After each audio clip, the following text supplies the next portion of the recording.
மெல்லினம் தமிழ் வலைக்காட்சி நேயர்களுக்கு வணக்கம். இன்னைக்கு நம்ம பொங்கலுக்கு ரிலீஸ் ஆக போகிற பல படங்கள்ல ஒரு படம் எப்படி இருக்கும் அப்படிங்கிறத பத்தி பார்க்கலாம். பிரம்மாண்டத்தின் பிதாமகன் அப்படின்னு சொல்லக்கூடிய சங்கர் இயக்கக்கூடிய கேம் சேஞ்சர் தான். கேம் சேஞ்சர் அப்படிங்கிற படம் வந்து பாத்தீங்கன்னா தெலுங்குல முன்னணி நடிகர் ராம் சரணை வச்சு நம்ம தமிழ் இயக்குனர் சங்கர் வந்து இயக்கியிருக்கிறார். இது வந்து 3 வருஷமா கிட்டத்தட்ட இந்த படத்தை வந்து எடுத்துக்கிட்டு இருக்காங்க. அவர் வந்து இந்தியன் 2 எடுக்கும் போது ஒரு பெரிய ஆக்சிடென்ட் நடந்துச்சு. அந்த ஆக்சிடென்ட் நடந்ததுனால இந்தியன் 2 வந்து அப்படியே வந்து என்ன செஞ்சுட்டாங்க, கிடப்புல போட்டாங்க. அதுக்கப்புறம் அந்த படத்தை தொடங்கணும்னு சொல்லிட்டு இந்த கேம் சேஞ்சரை வந்து தொடங்கினாங்க. திடீர்னு பார்த்தீங்கன்னா இந்தியன் 2 எடுக்க வேண்டிய சொல்லும் போல இந்த கேம் சேஞ்சரை விட்டு திரும்ப வந்து இந்தியன் எடுத்தாரு. திரும்பவும் அதே கேம் சேஞ்சரை முடிச்சு அண்ணான்னு கிட்டத்தட்ட ஒரு 2.5 வருஷத்துக்கு மேல வந்து இப்போ வந்து படம் வந்து ஃபுல்ஃபில் ஆயிருக்கு. இந்த படம் எப்படி இருக்கும் அப்படின்னு சொல்லிட்டு பலரும் பல விதமா வந்து கருத்து தெரிவிக்காங்க. ட்ரெய்லர்ல வந்து பெரிய அளவுல கணிக்க முடியல இருந்தாலும் நமக்கு ட்ரெய்லரை பார்க்கும்போது முதல்வனும் ஜென்டில்மேனும் சும்மா மிக்சியில போட்டு அரைச்ச மாதிரியான ஒரு தொனி அங்க வெளிப்படுது அப்படிங்கிறதுல எந்த மாற்று கருத்தும் கிடையாது. ஆனா உண்மையிலேயே இது ரெண்டையும் மிக்ஸ் பண்ணி அவர் எடுத்திருக்கிறாரா இல்ல இவருக்கு வேற கதைக்களமே கிடையாதா அப்படின்னா அங்க ஒரு கேள்வி எழுப்ப வேண்டியிருக்கு. எதுக்காக அந்த கேள்வி எழுப்ப வேண்டியிருக்குன்னா இந்த கேம் சேஞ்சரோட அந்த மூலக்கதைன்னு சொல்லுவாங்க இல்லையா, அந்த மூலக்கதை அப்படிங்கிறது வந்து டைரக்டர் சங்கரோட கிடையாது. அந்த மூலக்கதை டைரக்டர் கார்த்திக் சுப்புராஜோடது. நம்ம வந்து ஒரு அரசியல் படம் எடுக்கலாம் அப்படின்னு சொல்லிட்டு ஒரு அவுட்லைனா ஒரு கிட்டத்தட்ட ஒரு சிறுகதை மாதிரி எழுதி வச்ச ஒரு கதையை தன்னோட இயக்குநர்கள்ட்ட வந்து அவர் பகிர்ந்துக்கும் போது, சார் இந்த படம் நம்ம எடுத்தா நல்லா இருக்காது, இந்த மாதிரி கதைக்கு ஒரு வேல்யூபுளான டைரக்டர் அப்பனா வந்து கார்த்திக் சுப்புராஜ் வேல்யூபுல் இல்லையா அப்படின்னு கேட்டா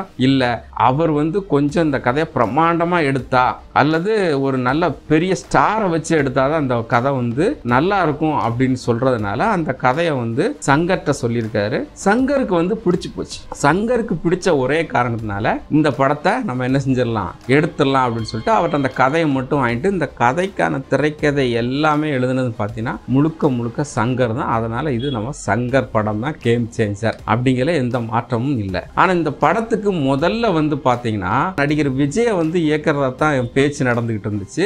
அது விஜயும் ஓகே சொல்லிட்டாதான் சொல்றாங்க. ஆனா விஜய் கிட்ட வந்து இவர் சொன்னது 1 வருஷத்துக்கான கால் ஷீட் கேட்டிருக்காரு. 1 வருஷ கால் ஷீட் அவர் கொடுக்க முன் வராததுனால திரும்ப என்ன செஞ்சுன்னா சிரஞ்சீவி பையனான ராம் சரண்ட்ட அந்த கதை போனதா ஒரு பேச்சு இருக்கு. ஆனா உண்மையிலேயே வந்து பாத்தீங்கன்னா அதுக்கு முன்னகிட்டே ராம் சரணுக்கும் சங்கருக்குமான ஒரு நெருக்கம் வந்து எங்க ஏற்பட்டுச்சுன்னா சாதாரண ஒரு ஹோட்டல்ல தான் ஏற்பட்டுச்சு.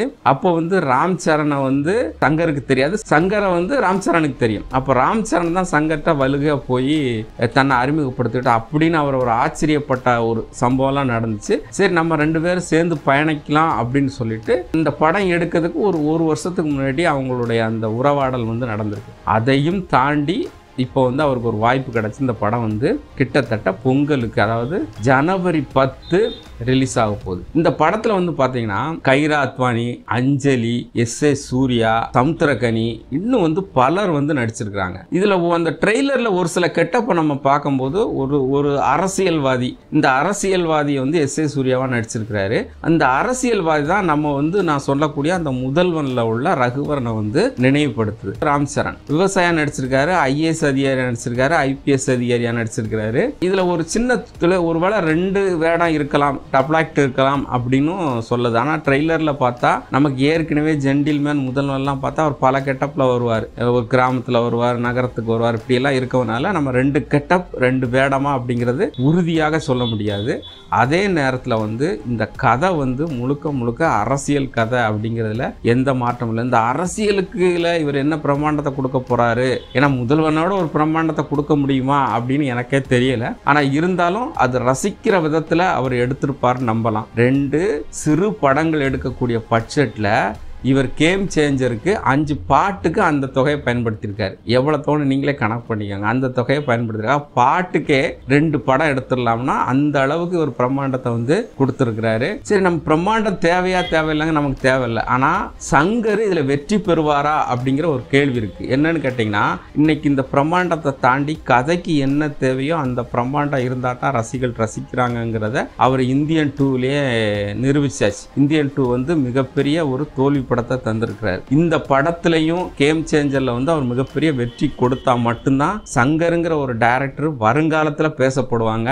அந்த பிரம்மாண்டம்ங்கிற ஒரு கொட்டேஷன் அவரை விட்டு போயிடும் அப்படின்னு தான் நினைக்கிறேன். அதனால இந்த படத்தை எல்லாரும் மாதிரி நம்மளும் காத்திருக்கிறோம். அதே நேரத்தில் முதல் முறையா தமிழ் இயக்குனர் படத்துல நம்ம ராம் சரண் நடிக்கிறாரு. அவர் எந்த அளவுக்கு அவரோட நடிப்பு நம்ம சொல்ல வேண்டியதில்லை. ட்ரிபிள் ஆரும் சரி, மாவீரன் சரி, இப்படி எல்லா படத்துலையுமே அவரோட தன்னோட நடிப்பை உச்சபட்ச நடிப்பை சூப்பராக கொடுத்துருக்கிறாரு. இந்த படத்தில் அவரோட நடிப்பை நம்ம குறை சொல்ல வேண்டியதில்லை. ஆனால் அந்த கேம் சேஞ்சர்ல என்ன மாதிரியான என்ன மாதிரியான அரசியல் விளையாட்டு விளையாடுறாங்க, அந்த சதுரங்க விளையாட்டை உங்களோட சேர்ந்து நானும் பார்க்க தயாராக இருக்கிறேன். அதுவரை உங்களிடமிருந்து விடைபெறுவது மெல்லினம் தமிழ்.